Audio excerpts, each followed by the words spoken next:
ஹல்லேலூயா, ஹல்லேலூயா. கர்த்தருடைய பரிசுத்த நாமத்திற்கு மகிமை உண்டாகட்டும். இந்த அதிகாலை வேளையில நேரடியாய் வந்திருக்கிற ஒவ்வொருவரையும், நேரலையில் இணைக்கப்பட்ட ஒவ்வொருவரையும் வானத்தையும் பூமியையும் படைத்த ஆண்டவராக இயேசுவின் நாமத்தினால அன்போடு நான் உங்களை வாழ்த்துகிறேன். அற்புத இயேசு ஊழியத்தின் சார்பாக நான் உங்கள் அத்தனை பேருக்கும் வாழ்த்துதலை பதிவு செய்து கொள்கிறேன்.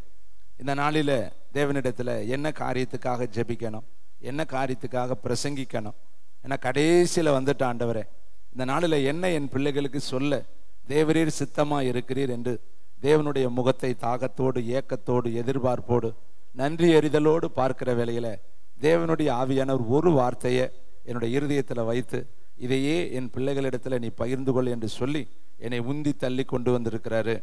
ஆதியாகமம் புஸ்தகம் 32ஆம் அதிகாரம் 10வது வார்த்தை எல்லாரும் எடுத்து வாசிக்கலாம். அடியேனுக்கு தேவரீர் காண்பித்த எல்லா தயவுக்கும் எல்லா சத்தியத்திற்கும் நான் எவ்வளவேனும் பாத்திரனல்ல. போதும் தம்பி, இன்னைக்கு செய்தி நான் எவ்வளவேனும் பாத்திரனல்ல. தேவன் எனக்கு காண்பித்த தயவுக்கும் தேவன் எனக்கு காண்பித்த சத்தியமான வழிநடத்தலுக்கும் நான் எவ்வளவேனும் பாத்திரவான் அல்ல. இங்க இருக்கிற நீங்களும் அப்படித்தான். இந்த வருஷம் பூரா நீங்க கடந்து இருக்கிறீங்கன்னா அது தேவனுடைய சுத்த கிருபை, மகா பெரிய தயவு. இந்த உலகத்துல எத்தனையோ சம்பவங்கள் தினந்தோறும் நடந்துகிட்டே இருக்கு. எத்தனையோ பேர்கள் இந்த உலகத்துல தன்னுடைய ஓட்டத்தை முடிச்சு போய்கிட்டே இருக்கிறாங்க. நீங்க லூக்கா எழுதின புஸ்தகத்துல உங்களுக்கு நிழலாட்டமாய் நான் காண்பித்துட்டு நான் கடந்து போக விரும்புகிறேன். லூக்கா 13ஆம் அதிகாரம் 1ஆம் வசனத்திலிருந்து 5ஆம் வசனம் வரையும் நான் உங்கள் மத்தியிலே பதிவு செய்ய விரும்புகிறேன். பிலாத்து சில கலிலேயருடைய இரத்தத்தை அவர்களுடைய பலிகளோடு கலந்திருந்தான்.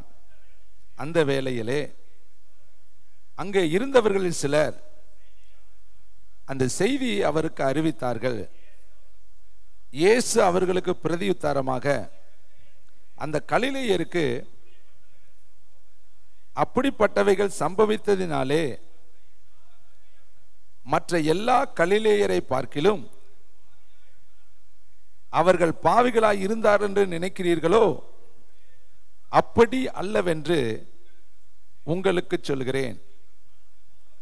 நீங்கள் மனம் திரும்பாமல் போனால் எல்லாரும் அப்படியே கெட்டு போவீர்கள்.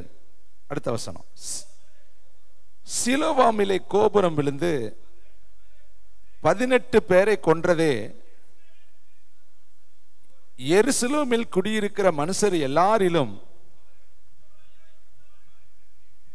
அவர்கள் குற்றவாளிகளாய் இருந்தார்கள் என்று நினைக்கிறீர்களோ? அப்படி அல்லவென்று உங்களுக்கு சொல்கிறேன். நீங்கள் மனம் திரும்பாமல் போனால் எல்லாரும் அப்படியே கெட்டு போவீர்கள் என்றார். 2 சம்பவத்தை ஏசப்பா சொல்றாரு. ஒன்னு, கலிலேயருடைய இரத்தம் பலிகளிலே செலுத்தப்பட்ட பொழுது அவர்களை பாவிகள்னு நினைக்கிறீங்களா அல்லது குற்றவாளிகள்னு நினைக்கிறீங்களா? அவங்களுக்கெல்லாம் ரத்தம் சிந்தக்கூடிய சம்பவம் வந்துருச்சு, அதனால அவங்க ஒருவேளை பாவிகளா இருப்பாங்க, குற்றவாளிகளா இருப்பாங்கன்னு நினைக்கிறீங்களா? சிலோவாமில சில பேர் என்ன பண்ணிட்டாங்க, சிலோவாமில கோபுரம் இடிஞ்சு விழுந்து 18 பேர் செத்து போயிட்டாங்களே, அதனால அவங்கள பெரிய மகா பாவிகள், அதனால செத்து போயிட்டாங்கன்னு நினைக்கிறீங்களா? இல்ல, நீங்க மனம் திரும்பா விட்டா உங்களுக்கு அப்படியே சம்பவிக்கும். இந்த வருஷத்துல எவ்வளவு பேர் மரிச்சிட்டாங்க தெரியுமா? எவ்வளவு பேர் தன்னுடைய ஓட்டத்தை முடிச்சிருக்கிறாங்க தெரியுமா? நம்ம நினைக்கிறது அவங்களாம் ரொம்ப பாவிக, அக்கிரமக்காரர்கள், அசுத்தர்கள், அவர்கள்லாம் நல்லவர்கள் கிடையாது, நாங்களாம் ரொம்ப நல்லவங்க, அதனாலதான் ஆண்டவர் இந்த வருஷம் பூரா என்னை பார்த்துக்கிட்டாருன்னு நினைக்கிறீங்களா?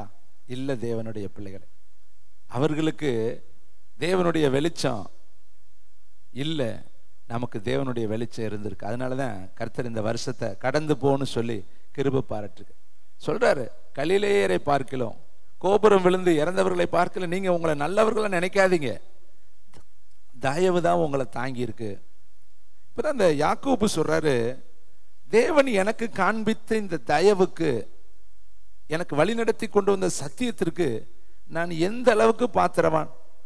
நான் வெறும் கையாவில் இந்த இடத்த விட்டு போனேன்.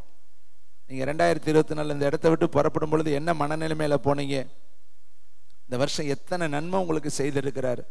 இதுக்கெல்லாம் காரணம் உங்க ஜெபமா, உங்க பரிசுத்தமா, உங்க ஆத்தும பாரமா, அல்லது உங்க ஊழியமா, அல்லது உங்க தியாகமா, அல்லது உங்களுடைய ஆயத்தமா, அல்லது உங்களுடைய முன்னெச்சரிக்கையா?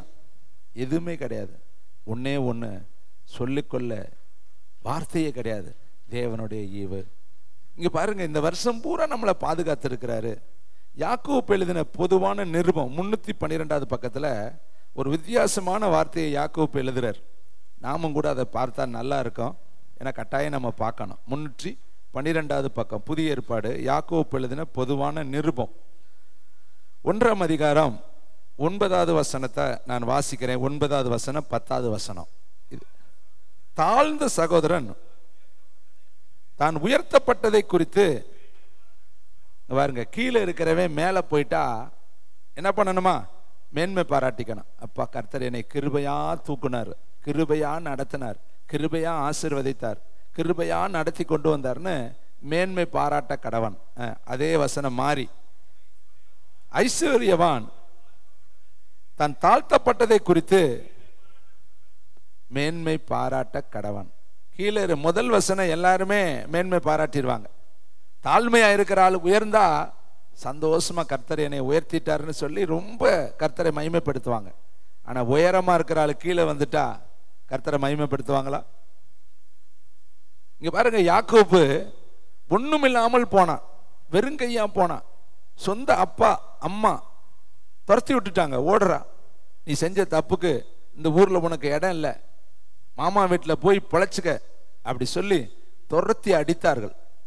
அவன் ஓடுறான், ஊரை விட்டு, நாட்டை விட்டு, தேசத்தை விட்டு, இடத்தை விட்டு, குளத்தை விட்டு, பிறந்த இடத்தை விட்டு, அப்பா அம்மாவை விட்டு, ஜாதி சங்கத்தை விட்டு, முன்ன பின்ன தெரியாத ஒரு இடத்தை நோக்கி ஓடுறான்.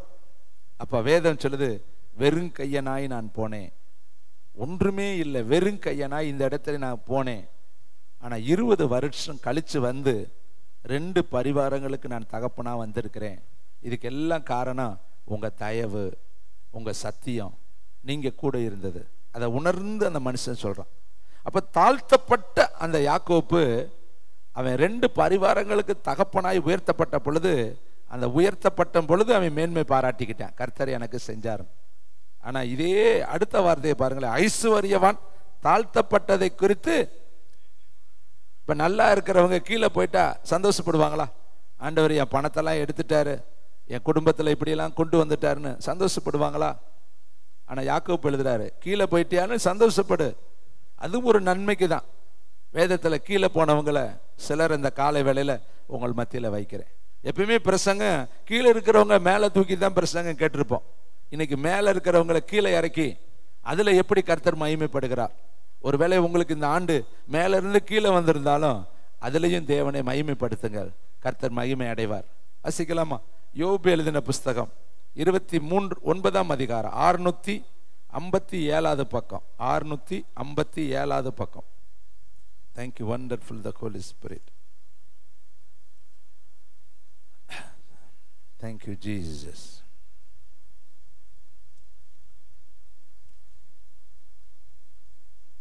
ஒன்னாம் வசனத்திலிருந்தே வாசிக்கலாமா?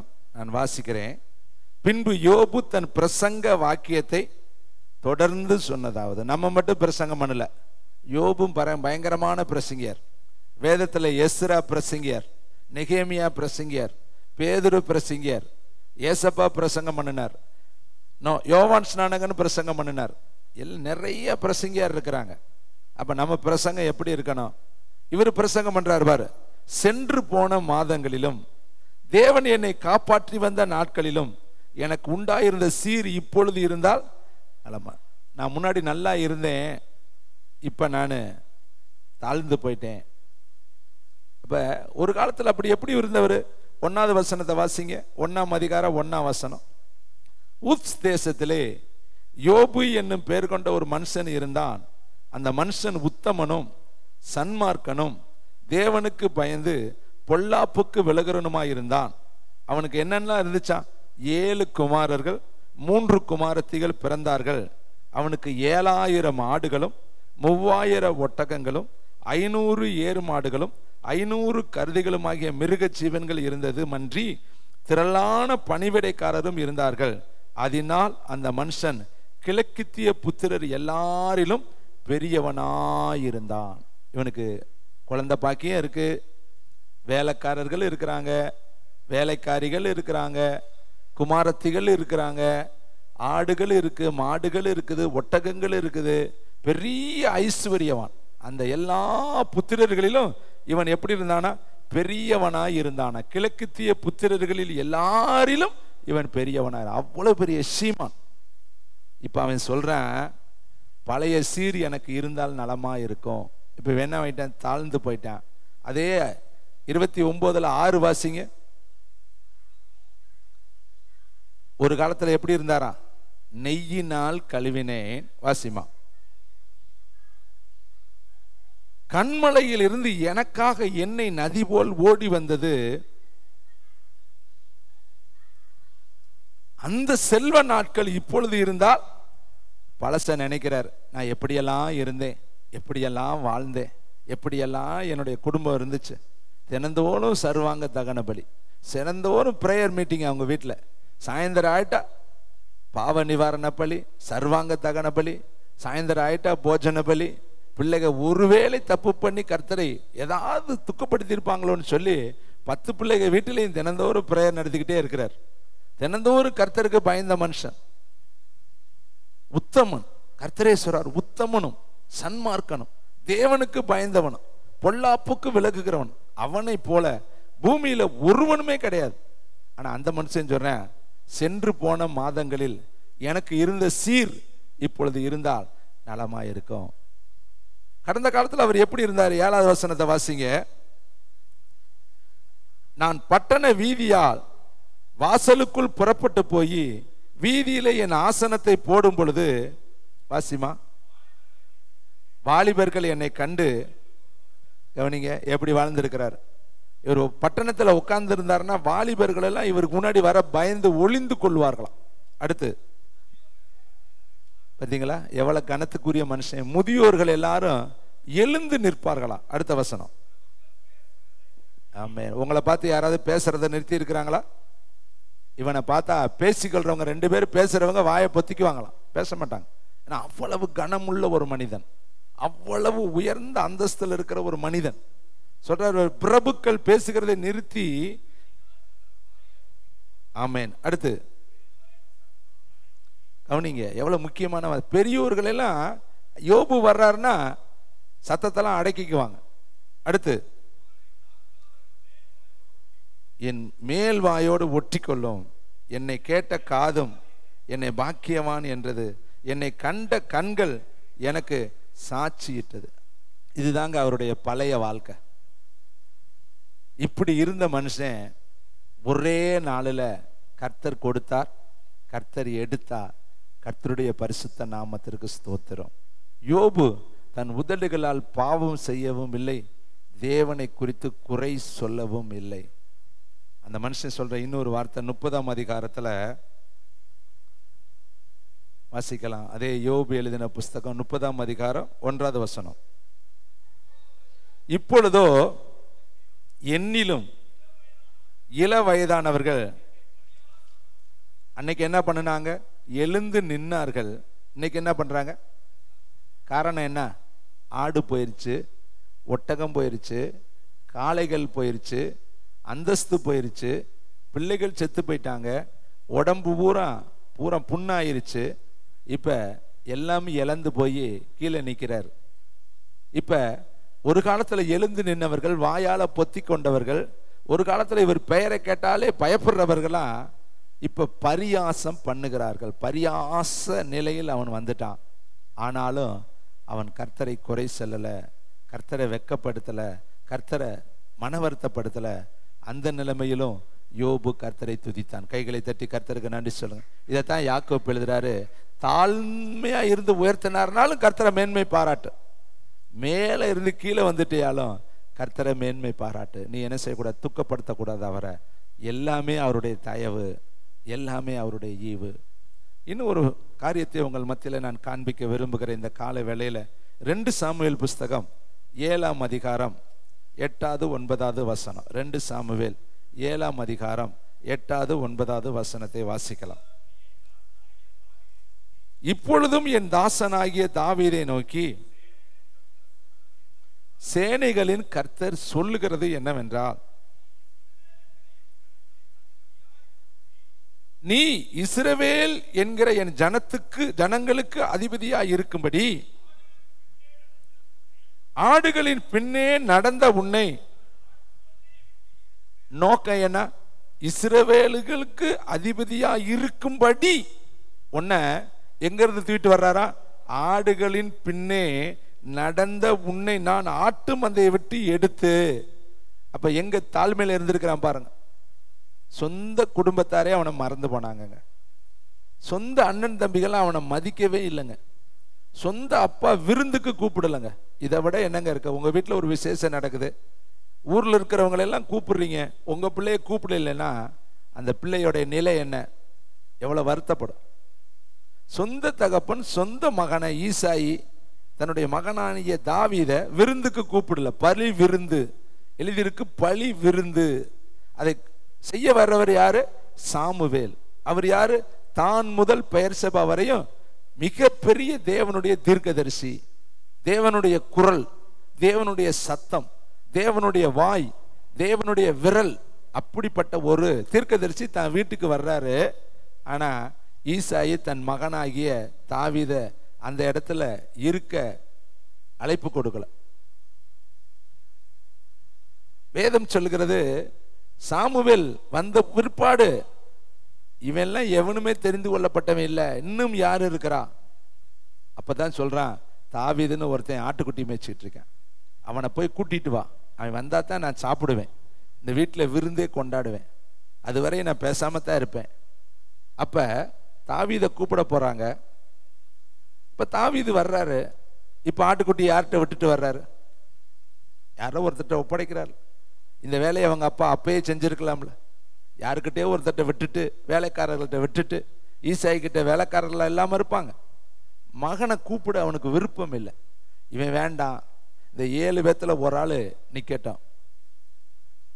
ஈசாக்குக்கு பாருங்க, ஏசாவை தான் ஆசீர்வதிக்கணும் ஆசை. ரெபேக்காளுக்கு யாக்கோபை தான் ஆசீர்வதிக்கணும்னு ஆசை. யோசேப்புக்கு எப்ராயிமை தான் ஆசீர்வதிக்கணும். வலது பக்கத்துல எப்ராயிம் தான் நிக்கணும், மனாசா தான் நிக்கணும். 2 பேத்துக்குள்ள குழப்பம். மூத்த மகன் வலது பக்கத்துல, இளைய மகன் இடது பக்கத்துல இருக்கணும். மூத்த மகன் மனாசா மேலதான் யாக்கோப்புடைய அத்தனை ஆசீர்வாதம் இறங்கணும். அதுதான் யோசேப்புக்கு விருப்பம். அவங்க அப்பா மனமறிய கைகளை மாத்தி வைக்கிறார். பிள்ளைகளை கொண்டு போய் நேர கைக்கு நேரா நிப்பாட்டுறான். இந்த வலது கை மனாசா மேலையும் இடது கை யோசேப்பு மேலையும் இருக்கட்டும்னு சொல்லி கரெக்டா கொண்டு போய் நிப்பாட்டுறான். ஆனா யாக்கோப்பு மனதறிந்து தெரிந்து கையை இப்படி மாத்தி வச்சு பிளஸ் பண்றான். வலது கையை எப்ராயிம் மேல போயிருச்சு, இடது கையை மனாசா மேல போயிருச்சு. அப்ப அப்படி சொல்றான், இல்ல அப்பா அப்படி அல்ல, உங்க வலது கை மனாசா மேல வரட்டும், உங்க இடது கை எப்ராயிம் மேல போகட்டும். அப்ப அவர் சொல்றாரு, இல்ல மகனே, இவன் தான் பெரிய கோத்திரமா மாறுவேன், இவன் 2வது கோத்திரமா மாறுவேன். பார்த்தீங்களா? ஒவ்வொருத்தருக்கும் ஒருத்தர் மேல ஆசை. ரெபேக்காளுக்கு யாக்கோப்பு மேல ஆசை, யாக்கோப்புக்கு ஏசா மேல ஆசை. இங்க பாத்தீங்கன்னா யோசேப்புக்கு மனாசா மேல ஆசை. அருமையானவர்களே, இன்றைக்கு ஒருவேளை நம்முடைய ஆசைகள் எப்படி வேணாலும் இருக்கலாம். ஆனா தேவன் நம்மளை குறித்து என்ன வச்சிருக்கிறார்? அவங்க அப்பாவுக்கு ஆசை, இந்த 7 பேர்ல எவனாவது ஒருத்தனை ஆசீர்வதிச்சுட்டா போதும். சாமுவேல் வந்தாருன்னா 7 பேரை ஆசீர்வதிக்கட்டும். அவன் வேண்டாம், அவன் தள்ளப்பட்டவன், ஒதுக்கப்பட்டவன், புறக்கணிக்கப்பட்டவன், அவன் லாய்க்கு இல்லை, அவன் ஆட்டுக்குட்டி மேய்க்கு தான் லாய்க்கு. அப்படி தள்ளி வச்ச ஒருத்தனை தேவன் சொல்றாரு. அந்த வார்த்தை ரொம்ப டச்சிங் வேர்டு. தயவுசெய்து அந்த வார்த்தையை மீண்டும் ஒரு ஆட்ட பதிவு செய்யறேன். உலகம் பூரா பார்க்கறாங்க, அவங்களுக்கு அது யூஸ்ஃபுல்லா இருக்கு. 2 சாமுவேல் 7:8 வசனம். இப்பொழுதும் என் தாசனாகிய தாவீதை நோக்கி சேனைகளின் கர்த்தர் சொல்லுகிறது என்னவென்றால், நல்லா கவனிங்க, கோடு போட்டு வச்சுக்கங்க. இஸ்ரவேல் என்கிற என் ஜனங்களுக்கு அதிபதியாயிருக்கும்படி. அப்ப அங்க இருக்கிறவனை கர்த்தர் எப்படி பார்த்தாரா? உன்னை அதிபதியாக, ராஜாவாக, ஆளுநராக, தேசத்தை எல்லாம் நடத்தக்கூடியவனாக இருக்கும்படியே எங்க இருக்கிறானா? ஆடுகளுக்கு பின்னாடி நடந்த. அப்ப இவ்வளவு நாள் அது எதுக்கு பின்னாடி தான் போறேன்? ஆடு முன்னாடி போக, இவன் பின்னாடி போவேன். எங்க இருக்கிறாள நம்மளே யோசித்து பாருங்க. ஒரு காலத்துல நம்ம எங்க கடந்தோம்? ஒரு காலத்துல உங்களுடைய வாழ்க்கையினுடைய பழைய நிலைமை கொஞ்சம் திரும்பிப்பார். எசேக்கியேல்ல கர்த்தர் சொல்றாரு, இரத்த வெள்ளத்துல நீ கடந்த. நீ பிறக்கிறப்ப உன் மேல பரிதாபப்படுறதுக்கு ஒருத்தருமே கிடையாது. உனக்காக எதையாவது ஒன்று செய்யறதுக்கு ஆட்களே கிடையாது. நான் உன் மேல இறக்கப்பட்டு, நான் உன் மேல தயவுப்பட்டு, பிழைத்திரு என்று சொல்லி உனக்கு நான் ஜீவ ரச்சனை செஞ்சு உனக்கு நான் இந்த வாழ்க்கையை கொடுத்திருக்கிறேன். சம்பாதிக்கத்தக்க பலன் கொடுக்கிறாருங்க. எவ்வளவுதான் விடிய விடிய நீ மீன் பிடிச்சாலும் கடல் பூரா மீனத்தான் இருக்குது. ஆனா ஓம் படகுல விழுகணுமே. உலகத்துல வேலை எல்லா இடத்துலயும் இருக்கு, ஆனா உனக்கு வேலை கிடைக்கணுமே. உலகத்துல இருக்கிற எல்லாரும் நல்லா இருக்கு, ஆனா நீ நல்லா இருக்கணுமே. இன்னைக்கு உலகத்துல எத்தனை வியாதி வருது தெரியுமா? தலையில கட்டி, மூளையில கட்டி, மார்பகங்கள்ல கட்டி, கேன்சர், புற்றுநோய், கிட்னி ஃபெயிலியர். மனுஷ பலன் புல்லுக்கு ஒப்பாய் இருக்கிறது. மாம்சமெல்லாம் புல்லை போல இருக்குது. நம்ம நினைச்சிட்டு இருக்கோம் பெரிய வீரப்புலி, சூரப்புலி, நான் அதை பண்ணினேன். ஒண்ணு கூட பண்ண முடியாது. கர்த்தர் பார்த்து ஒரு டச் பண்ணாருன்னா முடிஞ்சு. நாய் மாதிரி செத்து ரோட்ல கிடக்க வேண்டியதான். உயிருள்ள சிங்கமா செத்த நாயா? செத்த சிங்கமா உயிருள்ள நாயானா சிங்கம் செத்து போச்சு, நாய் தான் பெருசு. தாவீது சொல்றாரு, செத்த நாயவா பார்க்க வந்தீங்க. மேவி பேசேத் அப்படிங்கிறவரு தாவீது கிட்ட சொல்லுவார், சவுலுடைய மகன், செத்த நாய் போல் இருக்கிற என்ன போய் நீங்க இப்படி பார்த்தீங்க? செத்து போன நாய் போல இருக்கு, சப்பானி பய, ஒரு கூனப்பய, என்ன போய் உங்க ஆசனத்துல உட்கார வைக்கிறீங்களே. எல்லாருமே தாழ்த்தினவ தாங்க உயர்த்தப்பட்டாங்க. தாழ்மை நமக்கு பெரிய உயர்வை கொடுத்துரும். நாளை இதுன்னு நமக்கு சொந்தம் கிடையாது. நாளைக்கு நம்ம இருந்துருவோம்னு சொல்லி யாருக்காவது ரெக்கார்டு இருக்கா? கிடையவே கிடையாது. விமானத்துல ஏறினவங்க இறங்கலைங்க. வயநாடுல படுத்து தூங்கினவங்க காலையில முழிக்கலைங்க. வியட்நாம் பட்டணம் கடந்த மாசத்துல சுக்குநூற சூறையாடப்பட்டுச்சுங்க. சுனாமி, எத்தனை படகுகள், எத்தனை கப்பல்கள், எத்தனை பில்டிங்குகள் எல்லாம் சூறையாடி கொண்டு போச்சு. நம்ம நிற்பதும் நிர்மூலமாகாமல் இருப்பதும் தேவனுடைய சுத்த கிருபை. இதை மறந்துடாத. எங்கேயோ இருந்த ஒன்றை தூக்கி கொண்டு வந்து இந்த இடத்துல உட்கார வச்சிருக்கிறார். ஆடுகளுக்கு பின்னாடி, மாடுகளுக்கு பின்னாடி, உலகத்துக்கு பின்னாடி, பாவத்துக்கு பின்னாடி, அசுத்தத்துக்கு பின்னாடி, இச்சைகளுக்கு பின்னாடி, விக்கிரகங்களுக்கு பின்னாடி, வேசித்தனங்களுக்கு பின்னாடி, பாரம்பரியத்துக்கு பின்னாடி, ஒன்றுமே தெரியாத கபோதிகளா இருந்த நம்மளை கர்த்தருடைய பெரிதான கிருபை தூக்கி கொண்டு வந்துச்சு. இந்த இளையகுமாரன் எங்க போயிட்டேன் தெரியுமா? நண்பர்களுக்கு பின்னாடி போய், சிற்றின்பங்களுக்கு பின்னாடி போய், உலக மோகத்துக்கு பின்னாடி போய், உலக கவர்ச்சிக்கு பின்னாடி போய், கடைசியில் அவன் நின்ற இடம் பன்றிகள் மேய்க்கிற இடம். அங்க அவனுக்கு கிடைக்காத ஒண்ணு, பன்றிகளுடைய தவிடுகள் கூட அவனுக்கு கிடைக்கல. பார்த்தீங்களா எவ்வளவு பரிதாபமான நிலைமை. ஒரு பெரிய பணக்கார வீட்டு பையன், கோடீஸ்வரன், மில்லியனுக்கு சொந்தக்காரன், சிநேகம் சரியில்லை, போன வழி சரியில்லை, பழக்க வழக்கங்கள் சரியில்லை, தன்னுடைய நிலையை அவன் மறந்துட்டான், அழைப்பை மறந்துட்டான், தரிசனத்தை மறந்துட்டான், தேவன் கொடுத்த காருண்யத்தை மறந்துட்டு கடைசியில போய் சோத்துக்கு வழி இல்லாம பிச்சை எடுத்துக்கிட்டு நிக்கிற அளவுக்கு வந்து அப்பா கிட்ட திரும்பி வரும் பொழுது வேதம் சொல்லுது, அவனுக்கு உயர்ந்த வஸ்திரத்தை கொடுத்தாராம். கை தட்டுங்க. உயர்ந்த வந்த உடனே உயர்ந்த வஸ்திரம், உயர்ந்த வஸ்திரம். அடுத்து காலணிகள், மோதிரங்கள், கொளுத்த கன்று, 4 செஞ்சார். மெல்லிய வஸ்திரம், உயர்ந்த வஸ்திரம், அடுத்து மோதிரம், பாதரட்ச, கொளுத்த கன்று. நேற்று வரையும் ஜெயிலில் இருந்த யோசேப்புக்கு அடுத்த நாள் காலையில மெல்லிய வஸ்திரம், அடுத்து மோதிரம், அடுத்து ரதம், அடுத்து உலகம் முழுசு, அந்த ஊருக்கே, எகிப்துக்கே நீதான் பிரதமர், உனக்கு இங்கேயே மனைவி இருக்கு, இங்கேயே உனக்கு எல்லா அதிகாரம் இருக்கு, என் நாட்டுக்காரன் பூரா உனக்கு முன்னாடி காலில் விழுகணும், ஓ உத்தரவு இல்லாம ஒருத்தர் கூட கையை ஆட்டக்கூடாது, கால் ஆட்டக்கூடாது. எவ்வளவு பெரிய முத நாள் ஜெயிலு, அடுத்த நாள் சிங்காசனம். முதல் நாள் பன்றி மேய்க்கிறேன், அடுத்த நாள் அப்பா கிட்ட வந்து புது வஸ்திரத்தை போட்டு கொளுத்த கன்றை அடிச்சு, முதல் நாள் தவிடு கிடைக்கல, ஆனா அப்பா கிட்ட வந்தோடனே கொளுத்த கன்று அவன் சாப்பிட்டான். இதை கேட்கிற தம்பி தங்கச்சி, தாவீதுடைய பழைய நிலை என்ன? அப்பாவால் மறந்தவன், அண்ணன்களால் துரத்தப்பட்டவன், ஒருத்தர் கூட அவனை மதிக்கல. அப்படி மதிப்பற்ற ஒருத்தனை தான் சமஸ்த இஸ்ரவேலுக்கு ராஜாவா கொண்டு வந்து கர்த்தர் உட்கார வைக்கிறார். நம்மளையும் அப்படிதாங்க. நீங்க ஆண்டவரை ஏற்றுக்கொள்ளாட்டி உங்களை யாருங்க மதிப்பா? உங்களுக்கு இந்த மதிப்பு இருந்திருக்குமா? நான் ஆண்டவரை ஏற்றுக்கொள்ளாட்டி நீங்க என்னை ஏற்றுக்கொண்டிருப்பீங்களா? இதுக்கெல்லாம் மெயின் சுவிட்ச் யார் தெரியுமா? கர்த்தராகிய இயேசு கிறிஸ்து. அவர் இருக்கிறனாலதான் நான் உங்களை மதிக்கிறேன், நீங்க என்னை மதிக்கிறீங்க. நம்மளை பரலோகம் மதிக்குது. இல்லாட்டி நீங்களும் நானும் நம்ம ஐக்கியமா இருக்க போறதே கிடையாது. இயேசு எனக்குள்ளேயும் இயேசு உனக்குள்ளேயும் இயேசு நமக்குள்ளே இருக்கனாலதான் இந்த ஃபெல்லோஷிப், இந்த உறவு, இந்த ஐக்கியம், இந்த உறவுகள், இந்த ஒருத்தருக்கு ஒருத்தர் தாங்கக்கூடிய இந்த பெரிய ஒரு சந்தோஷத்தை நமக்குள்ள கொடுத்திருக்கிறவரு கர்த்தராகிய இயேசு கிறிஸ்து. அதை நம்ம மெயினா புரிந்து கொள்ளணும். தேவனுடைய பிள்ளை, நீ எவ்வளவுதான் உயர்த்தினாலும் தாவீது கிட்ட சொல்ற, டே ஆட்டுக்கு பின்னாடி இருந்த ஒப்பா உன்னைய மறந்துட்டாரு, அன்னைங்கெல்லாம் உன்னைய மறந்துட்டாங்க, நீ ரோட்ல கடந்த, அடிபட்டு கடந்த, ஆசாரியனே உனக்கு இறங்கல, லேவியனே உனக்கு இறங்கல, வந்தவன் போனவன் உன்னை பார்த்துட்டு தான் போனான், நான் தான் உன்னை தூக்கி சுமந்து கொண்டு வந்து சத்திரத்துல வச்சிருக்கிறேன், பராமரிக்கிறேன், அதை மறந்துடாத.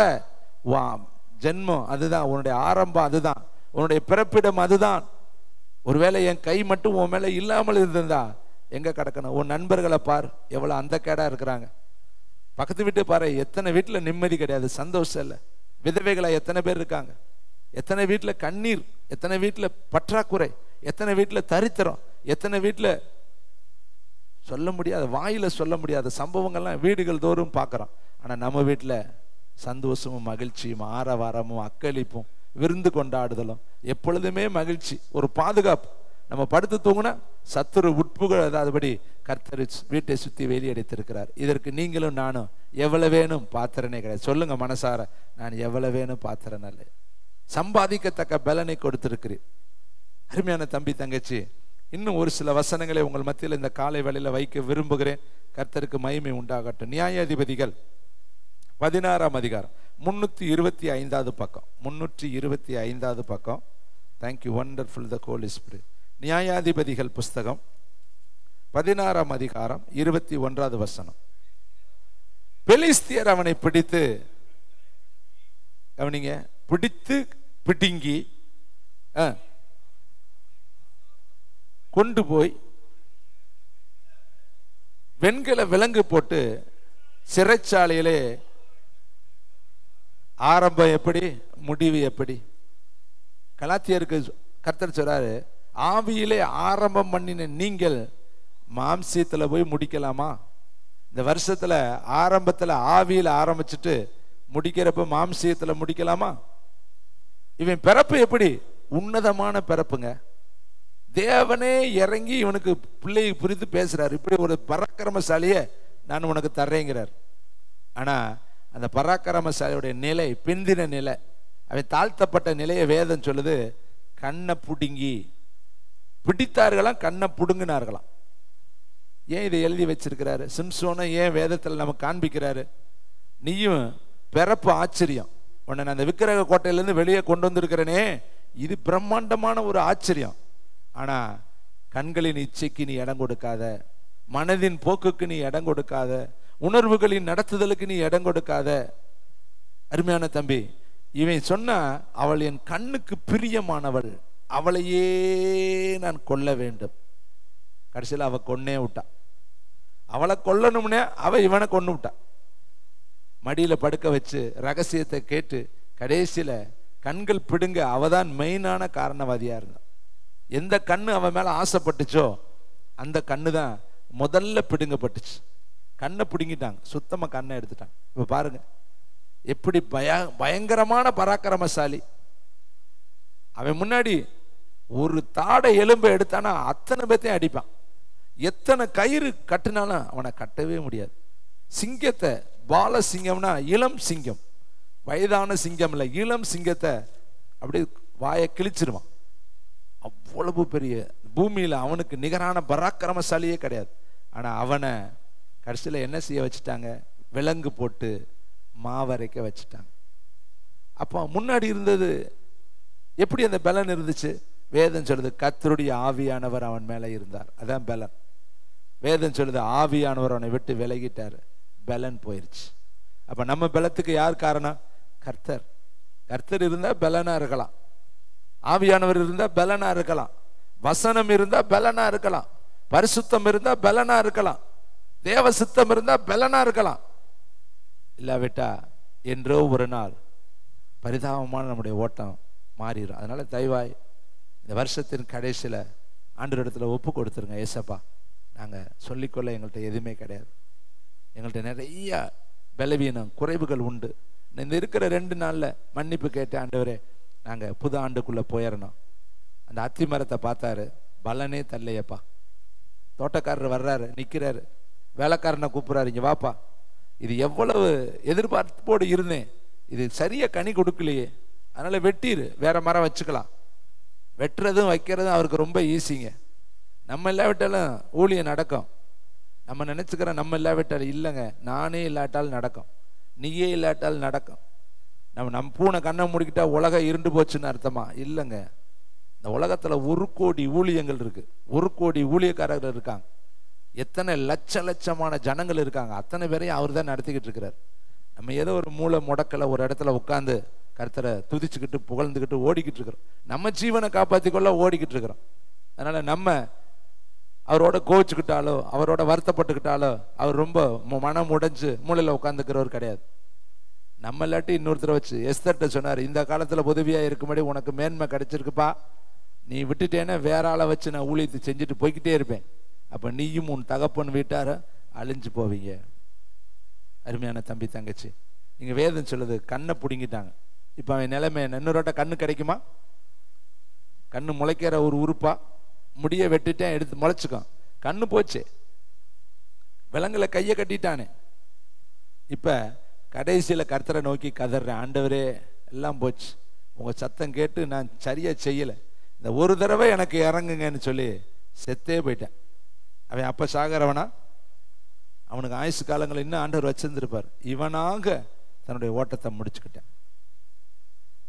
இதை கேட்குற தம்பி தங்கச்சி, புலம்பல் புஸ்தகம் 1ஆம் அதிகாரம், இன்னும் 2 நிமிஷம் எனக்கு டயருக்கு பார்க்கலாம். புலம்பல் 1ஆம் அதிகாரம் 7ஆம் வசனத்திலிருந்து நான் வாசிக்கிறேன். 1ஆம் அதிகாரம் 1ஆம் வசனத்திலிருந்து 7ஆம் வசனம் வரை தயவுசெய்து எனக்காக பக்க நம்பர் 952 952 எடுத்தவங்க வாசிக்கலாமா? ஐயோ, ஜனம் பெருத்த நகரி, ஒரு காலத்துல கூட்டமா இருந்தவர்கள் இப்ப எப்படி ஆயிட்டாங்களா? தனிமையா இருக்கிறாங்களே. விதவைக்கு ஒப்பானாலே, ஜாதிகளில் பெரியவளும் சீமைகளில் நாயகியுமா இருந்தவள் கப்பம் கட்டுகிறாளே. இதெல்லாம் நீங்க 7ஆம் வசனம் வரையும் படிச்சு பார்த்தீங்கன்னா, தனிமையா இருக்கிறா, கப்பம் கட்டுறா, அழுது கொண்டு இருக்கிறா, கன்னங்கள்ல கண்ணீர் வடிக்குது, தேற்றுவாரே கிடையாது. அடுத்து சிறையாக போனால் சத்துருக்கள் எல்லாரும் இவளுக்கு தலையாய் மாறிட்டார்கள், அழகெல்லாம் அவளை விட்டு போயிற்று, நினைப்பார் கூட கிடையாது. ஒரு காலத்துல ஜனம் பெருத்த நகரி, இப்ப கப்பம் கட்டுறாளாம். மற்றவங்கள்ட்ட போய் காசு கொடுத்து என்னை பாதுகாத்து கொள்ளு, வேற ஒருத்தர் என் கூட சண்டைக்கு வராத அளவுக்கு உனக்கு நான் பரிதானம் கொடுக்குறேன், உனக்கு நான் வரி கொடுக்குறேன், என்ன நீ காத்துக்கொள்ளுன்னு கேட்குற அளவுக்கு எருசலேம் போயிடுச்சு. ஒரு காலத்துல இசைவினைப்பான நகரம் எங்க ஏன் இப்படி ஆச்சு? சங்கீத புஸ்தகத்தில் 137:1 சியோனை நினைத்து நாங்கள் அழுதோம், எங்கள் கிண்ணறங்களை அலறி செடி மேல நாங்கள் தூக்கி வச்சோம். சியோனை நினைச்சு அழுகிறாங்களாம். எப்படி இருந்த சியோனு இன்னைக்கு எல்லாம் போச்சு, மண்ணில் கிடக்குதேன்னு நினைச்சு அழுதார்களாம். இதை கேட்கிற தம்பி தங்கச்சி, இப்படி இல்லாதபடி தேவன் நம்ம இந்த ஆண்டு முழுசு கிருபையா காத்திருக்கிறாரு. ஒருவேளை இந்த வருஷத்துல நம்ம யாரையாவது இழந்திருந்தோம்னா, நம்ம உடல் உறுப்புல ஏதாவது ஒன்றை இழந்திருந்தோம்னா, ஒருவேளை இன்னைக்கு நம்ம ஐசி வார்டில் இருந்திருந்தோம்னா, அப்படிலாம் இல்லாதபடி கர்த்தர் ஆலயத்தில் உட்கார பண்ணி இருக்கிறாரு. இந்த வருஷம் பூரா உணவு கொடுத்தாரு, உன் குடும்பத்தை பாதுகாத்தாரு, கிளியோத்தான் வராதபடி உன்னை பாதுகாத்தாரு, கடும் காற்று உங்க மேல மோதாதபடி தேவன் பாதுகாத்தாரு, உங்க வாகன விபத்துக்கு உள்ளாகாதபடி கர்த்தர் பாதுகாத்தாரு, எர்த் உங்களுடைய குடும்பத்தில் எர்த்குவிக் வராதபடி கர்த்தர் பாதுகாத்தாரு. கரண்ட் ஷேக் வராதபடி கர்த்தர் பாதுகாத்தாரு. உங்க கேஸ் வெடிக்காதபடி கர்த்தர் உங்களை பாதுகாத்தாரு. உங்க காலடிகள் மண்ணில் கல்லில் தட்டாதபடி தேவதூதர்கள் உங்கள் காலடிகளை நான் சொல்றது உங்களுக்கு புரியுதா புரியல? கைகளை தட்டி தேவனுக்கு நன்றி சொல்லுங்க. உங்க நுரையீரல் நின்று போகாதபடி கர்த்தர் பாதுகாத்தாரு. உங்க வாழ்வுகள் கெட்டு போகாதபடி கர்த்தர் பாதுகாத்தாரு. உங்க கண்கள் மங்களடையாதபடி கர்த்தர் பாதுகாத்தாரு. உங்க மூளை உருகி போகாதபடி கர்த்தர் உங்களை பாதுகாத்தாரு. சகரியாவுக்கு வாய் மேல ஒட்டினதான், உங்க வாய் ஒட்டாதபடி, உங்க நாவுகள் ஒட்டாதபடி கர்த்தர் பாதுகாத்தாரு. எத்தனை நன்மைகளை கர்த்தர் செய்திருக்கிறார். சம்பாதிக்கத்தக்க பலனை கொடுத்திருக்கிறாரு. இந்த உலகத்துல லட்சக்கணக்கான பிச்சைக்காரர்கள் இருக்காங்க. அவர்களை விட நம்ம பெரிய நீதிமான்கள் கிடையாதுங்க. ஆனா அவர்களுக்கு இல்லாத ஒன்றை கர்த்தர் உனக்கும் எனக்கு சம்பாதிக்க பலன் கொடுத்திருக்கிறாரு. எத்தனையோ சென்னை பட்டணத்துல, மதுரை பட்டணத்துல, திண்டுக்கல் பட்டணத்துல போய் பாருங்க, குடிசையில வாழ்றாங்க. சின்ன சின்ன இடத்துல அப்படியே வாழ்றாங்க, பிளாட்பாரத்துல வாழ்றாங்க. ஆனா உங்களுக்கும் எனக்கும் கர்த்தர் வீடு கொடுத்திருக்கிறாருங்க. கைகளை தட்டி கர்த்தருக்கு நன்றி சொல்லுங்க. 2 கை இல்லாம உலகத்துல எத்தனை பேர் பிறந்திருக்காங்க. 2 கண்ணு இல்லாம எத்தனை பேர் பிறந்திருக்கிறாங்க. உதடுகள் வெடித்து உதடுகள் பிளந்து பிறந்திருக்கிறாங்க. விகார தோற்றத்தோடு நிறைய பேர் பிறந்திருக்கிறாங்க. குள்ள மனிதர்களா நிறைய பேர் பிறந்திருக்காங்க. இந்த உலகத்துல எத்தனையோ இடத்துல இதோ அனாதைகளாய் வேதனையோடு கூட இருக்கிறாங்க. ஆனா ஒரு குறைவில்லாதபடி உன்னை கர்த்தர் பாதுகாத்திருக்கிறார். அந்த நன்றி அறிதல் இருதயத்தோடு எல்லாரும் எழும்பி நின்று பரலோக தேவனுக்கு நன்றி சொல்லலாம். நான் நிற்பது நிர்மூலமாகாமல் இருப்பது கிருபராஜா.